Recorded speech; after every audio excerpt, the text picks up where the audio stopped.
Hello, and thank you so much for tuning in to Whole Body Talk, a show in which we explore what it means to transform and heal ourselves on physical, nutritional, psychological, emotional, and spiritual levels.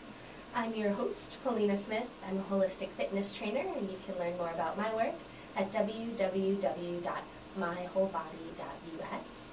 And Whole Body Talk airs live every Tuesday from 12 to 12:45 on FCC Free Radio. And then you can find us by searching on iTunes for Whole Body, one word, Whole Body Talk. And today I'm very excited to be talking with Nikolas. Nikolas is a local circus performer and storyteller, the co-founder of Main Street Theater, and the organizer for the Performing Artists of the 99%. You can learn more about Nikolas's work at nikolasstrube.com. It's NIKOLASSTRUBBE.com, nikolasstrube.com. So welcome, Nikolas. Thanks, Paul. So Nikolas, I wanted to have you on today because the Occupy movement is just growing bigger and bigger in each day, and it seems like artists are having an increasing role in the movement, and you've really been at the forefront of this in the Bay Area, and just wondering about if you could talk about what inspired you to get involved as an artist. Well, I have always grown up around social justice issues. Well, I'm the child of two union organizers, so that was always part of the fabric of my upbringing. And with this latest movement, I think this has been the first time in my life that I've seen people from all walks of life, politically interested people, union folk, artists, people who never considered themselves politically active in any way, feeling like this was a movement that could change their lives. And I wanted to create a place, a space for people in my community, particularly artists, to have their voices heard in a way that felt true and right to them. And what inspires you specifically, Nikolas, about the Occupy movement? Well, I think over the last many years, our culture has been moving more and more into the hands of a very few political and economic elite, and it's taken away the agency that we have over the decisions in our lives. And these can be decisions regarding housing, health and wellness, artistic freedom, political freedom, just the very economic structure of our lives have been undermined, co-opted, and taken away. And so this movement, I think at the very heart of it, it's a seeking, a striving on the parts of people, not just in the United States, but all around the world, to bring agency back into their lives in some way. And so if there is a unifying theme to the movement, people have said that this is a movement without a leader, without a cause, without a message, they're just mad. I think the positive purpose is taking back ownership of our own lives and our own destiny. It's interesting, Nikolas, a lot of the commentary now seems to be revolving around the fact that there's no end goal. So how do we know when the movement is done or the protests finish? And I'm wondering if you have an answer for yourself for that.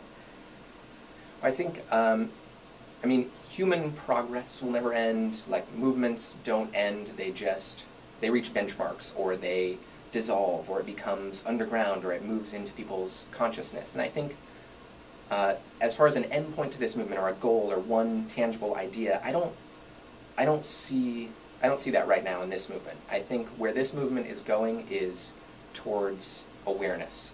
And I think the purpose of this movement at this stage is to awaken people to the reality of the situation that we live in, here and abroad, and to get people to start looking critically at their lives and what they have power over, what they don't have power over, and how we can all step up to build our communities and build our own lives in a more sustainable, just, vibrant way. And I actually just came back from several months in Europe where they've been having economic protests in Greece with the collapse of their financial system. Spain, Madrid in particular, has been occupied for many, many months, which we haven't really seen in the news here. And the Occupy movement, or basically when Occupy Wall Street began, people all over Europe suddenly said, wait, what? Right.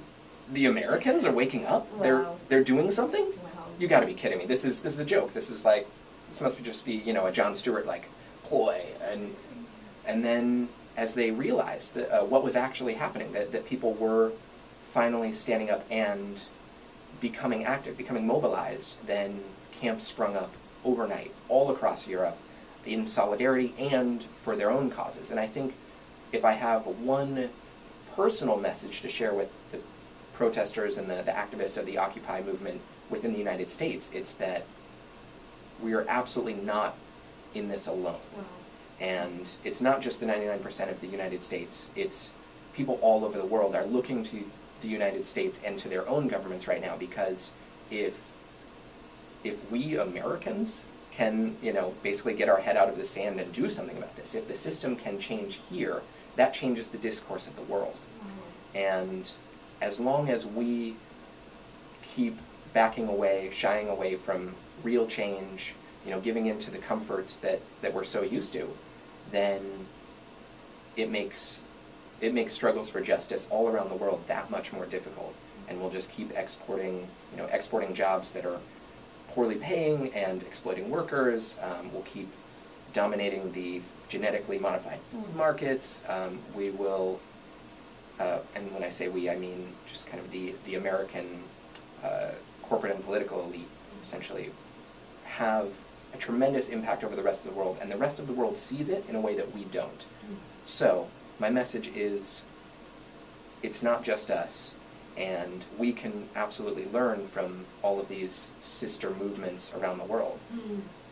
It's interesting, a friend of mine went to see Michael Moore speak recently, and he was like, it's like Christmas every day, because finally the American public is waking up and taking action.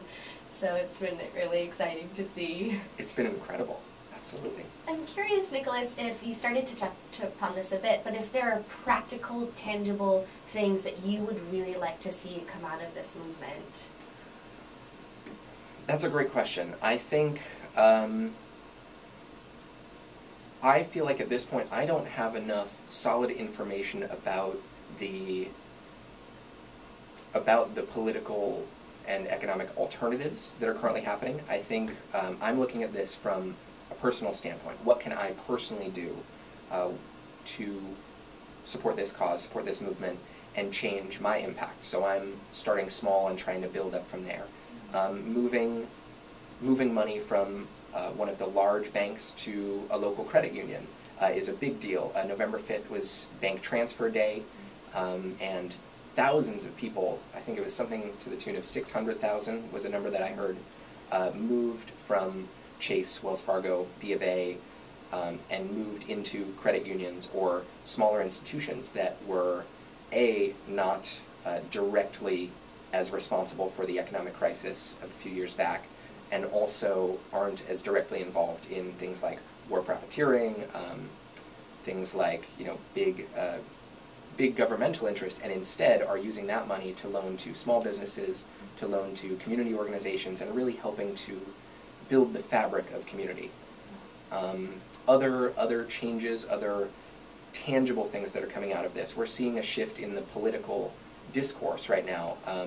In particular, I give a lot of respect to what John Avalos is doing, both for the movement and for the political scene here in San Francisco.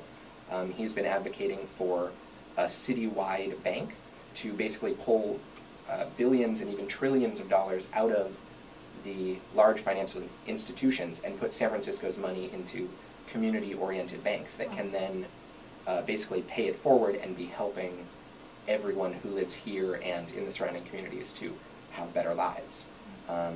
He's currently running for mayor. Today is November 2nd. Right. So, or not November 2nd. November 8th, November voting 8th, day. voting day. So if you haven't Yeah. voted yet, please go out and vote for whoever you so choose. But there are candidates out there who are talking about these issues, and we're seeing, or rather, people are listening for the first time. Politicians are listening, and I think voters are listening. It's interesting. I've heard that this is, in a way, a response to the Tea Party, and it actually serves the Democrats well more than the Republicans, the whole Occupy movement. just finally we're having a liberal movement, which we haven't really seen in some time. Mm-hmm.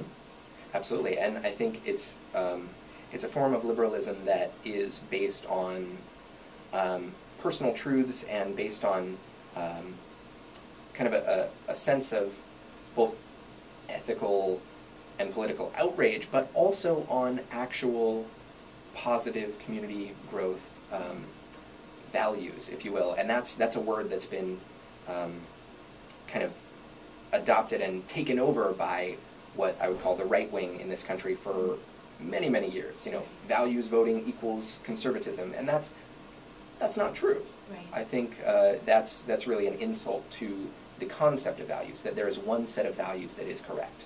And so yes, I think this movement is quite possibly helping the Democratic side, but it's also aimed very strongly at changing what the Democrats or what the quote-unquote liberals in government do, because it's been watered down and it's become very centrist and very conciliatory. And hopefully over the next several years we're going to see more and more popular involvement in politics and more listening on the part of our elected officials to what is actually going to positively affect the people of this country and the world.